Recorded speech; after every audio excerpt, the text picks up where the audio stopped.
He exploded in stadiums across the country in the 70s.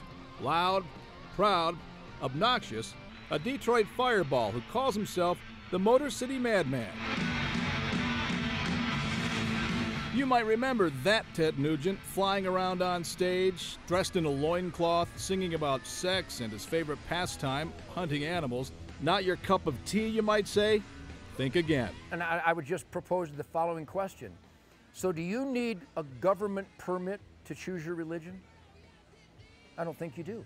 Do you need a government document on your person to voice your beliefs? I don't think you do. You may have more in common with Uncle Ted than you think. He's the new darling of the Tea Party movement. His friends include people like Glenn Beck and Sarah Palin. He's become the roaring voice of the conservative right, and his message is simple. The government is broke, and he knows how to fix it. How about this? Under the Ted Nugent administration, welfare, done. Zero.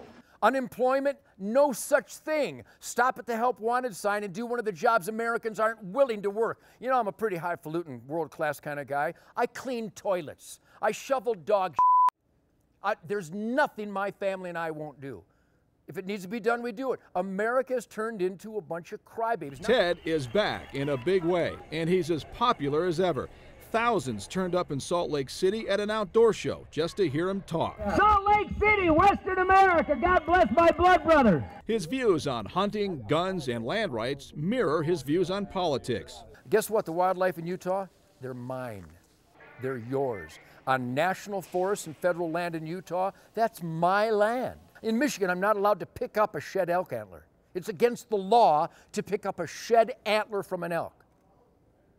Who comes up with this stuff? And if you think Republicans are free from his political arrows, you're wrong. But Ted, what's the answer? Because the answer is activism. But we've had Republican. We can't, the Republicans know better. We can't get anything done in Washington. The GOP are a bunch of wimps. They're a bunch of soulless. They have such a locked attitude about having a big tent that they've let evil in the tent.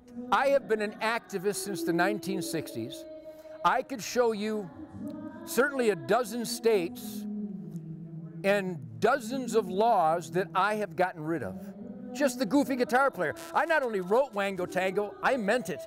If a guy that lives this outrageous rock and roll life can communicate on a believable level with communities, my own family, my own workforce, my own neighbors. And you're saying anybody can do it? Anybody can do it.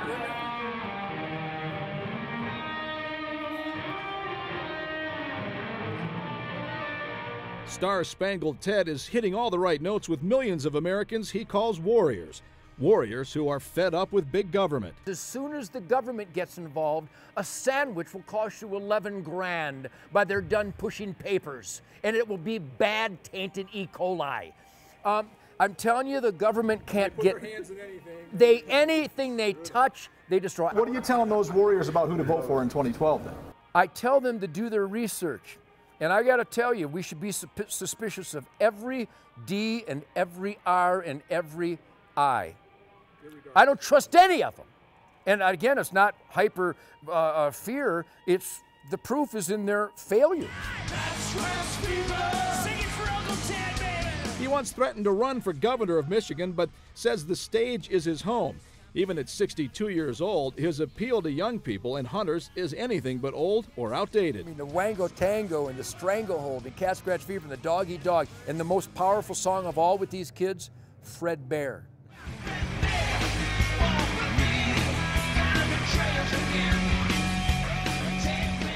I hold an attendance record in most state fairs and Rib Fests and Mississippi River Days and Stampede Days and outrage. And you know who's there?